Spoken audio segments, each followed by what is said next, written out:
Hey there, folks. I'm going to make a video about pressure tanks. I had a video like this a long time ago. And I've got a chart that will help explain that. I'm also going to show you this book for just a second. I learned most of what I know about pressure tanks from this book. It's called Radford's Cyclopedia of Construction, Volume 9, and this book was written in 1909, and it's about plumbing and heating. There's a lot of plumbing related stuff in here. I'll have to show you this some other day. It's really cool. A lot of ancient stuff in here, but there is a short section about some pressure tank installations that you would have seen way back. So here's something you could have seen on an old farmhouse with a well or a cistern, and then a hand pump, and then a pressure tank that you could feed a house with. And then there's a setup where you'd have like a windmill, old-fashioned windmill that you see on a farm that would drive a pump, and it would fill a pressure tank, and you could pipe water to a house. And here's a much bigger installation with 3 tanks powered by a gas engine for a small town, and it's really cool. But anyway, what I want to show you is this chart right here. It says at 5 pounds of pressure, the tank is a quarter full. I penciled in some numbers. Don't pay attention to those. I'll explain those later. And let's see, at 10 pounds. So I'll explain that. And so I'm going to zoom in on this diagram.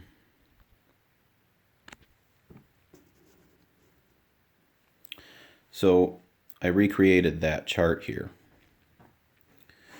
And so basically, if you have a pressure tank, like a closed tank, that's at atmospheric pressure, and you start pumping water into it. And I actually drew this pencil, this kind of square thing here is a tank, let's say. There's a pipe coming into it. Okay? If you start pumping water into this tank, the water level rises. Imagine this is the water.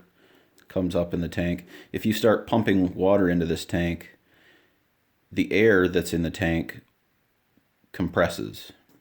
And pretty soon, you're going to have to start pumping lots of pressure on that water to be able to compress that air to keep filling up the tank. And if you fill this tank up, way up with water, then the air in the top is under pressure, and that water's under pressure. If you open a valve and start letting water out, the air is going to push water out of the tank. And so that's how a pressure tank works. It's called a hydropneumatic device, and it lets you store a volume of water under pressure. And so what this scale means is that if you have a tank, no matter what the size, it could be a 2-gallon tank or a 100-gallon tank. If you start out with just a basic tank at atmospheric pressure and you start pumping water into it,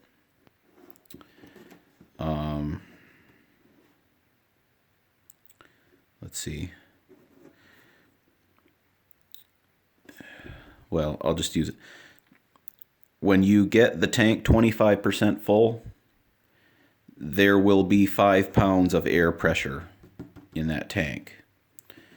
And the pressure is going to go up at the same rate no matter what size tank you have. So at 40% full, almost half, you'll have 10 pounds.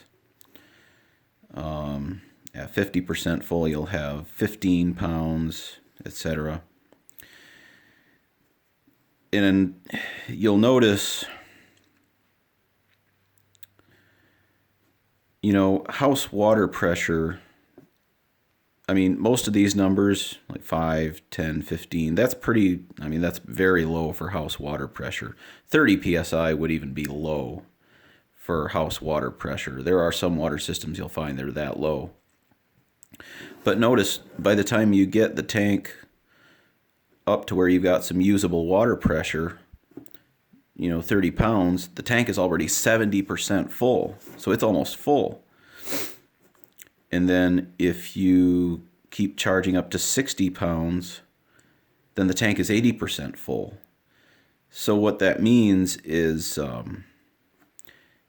if you want to have usable water pressure in the tank, let's say between 30 and 60 pounds,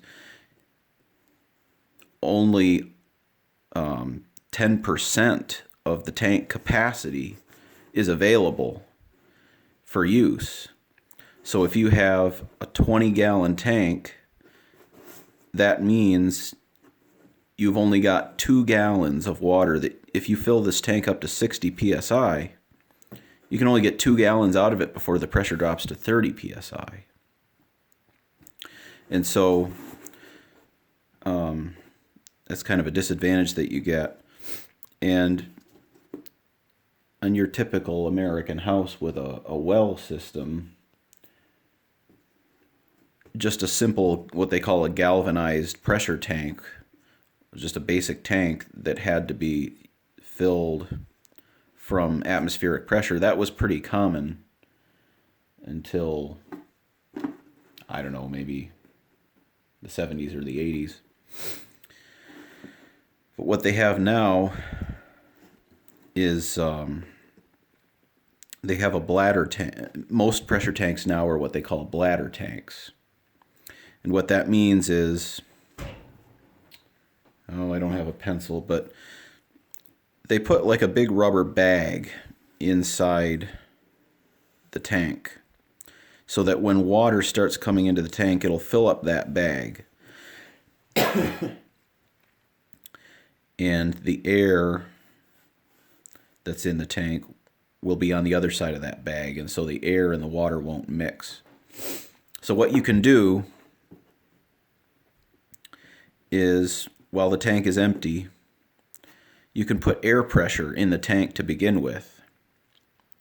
And so let's say, and I wrote some numbers here. I haven't done a good job at explaining this scale, but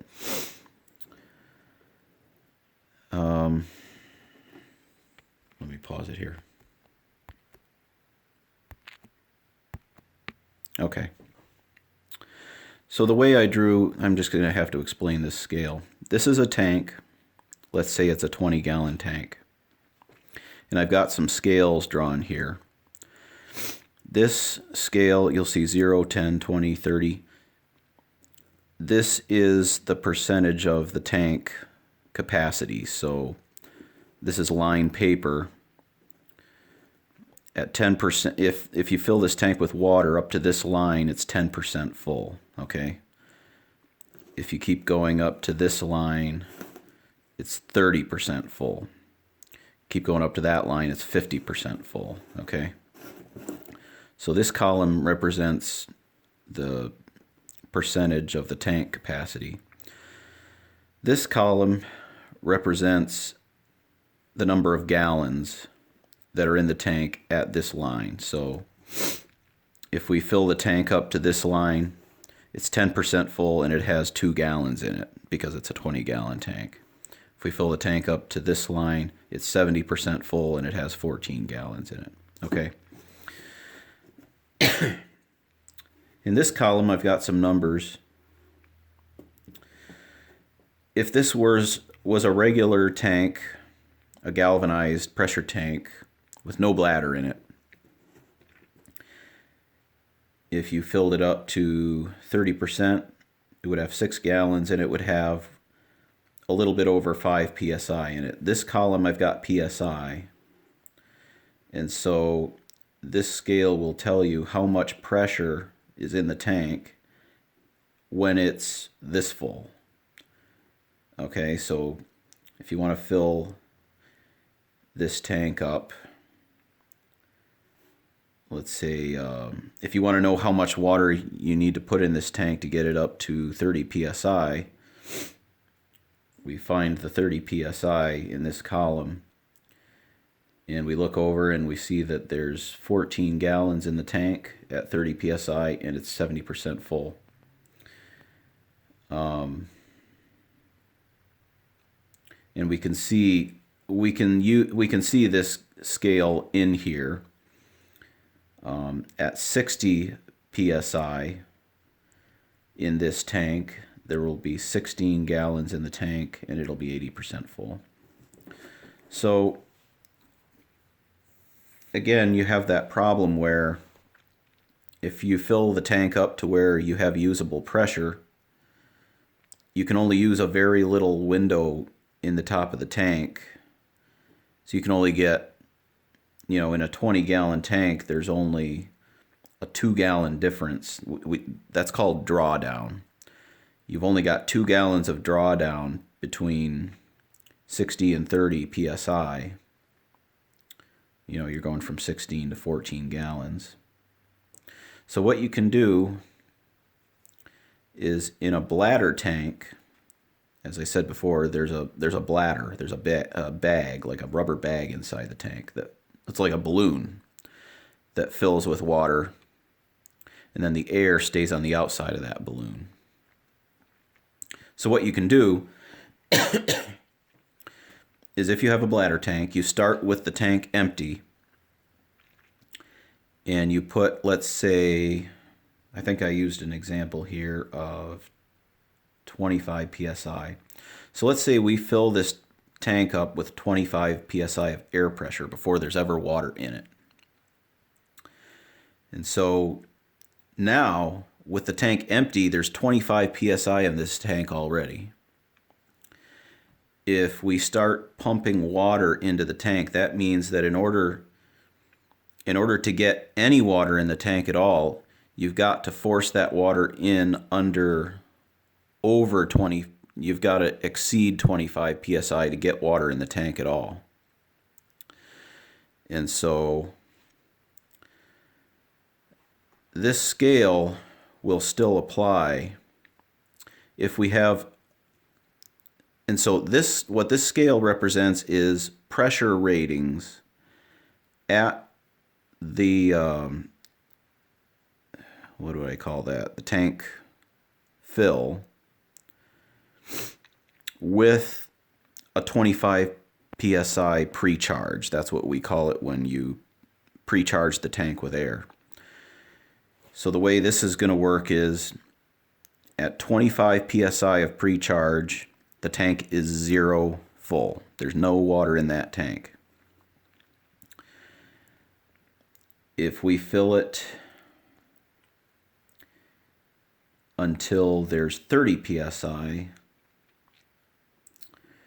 well, now the tank it'll have, let's say, about 5, it looks like about 5 gallons of water in it at 30 psi. And it'll be probably about 25% full. I don't know if this is helping or not, that ruler. So in this 20-gallon tank, at 30 pounds, there's 5 gallons of water in the tank. If we keep filling it up to 60, well, I don't have 60 there. I've got, let's say, 65 psi.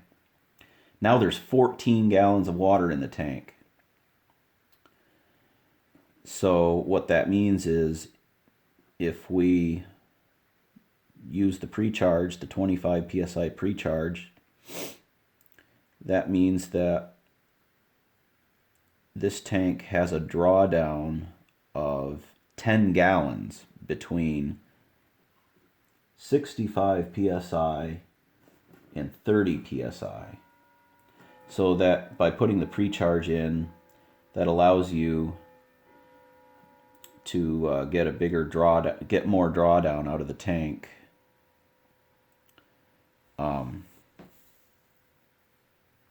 At pressures that are usable for house water pressure.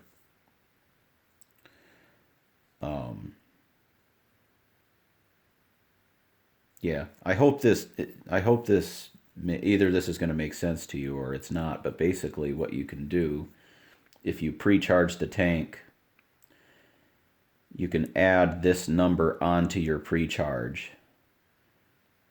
So if we use a 25 psi pre-charge, then this number becomes 30.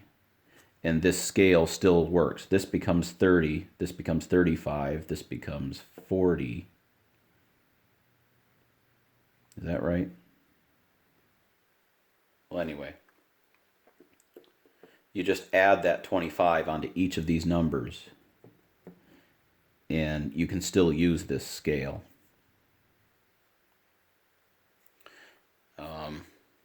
Yeah, that's as long as this video needs to be. So I hope that made sense. That's how pressure tanks work, and it's pretty cool.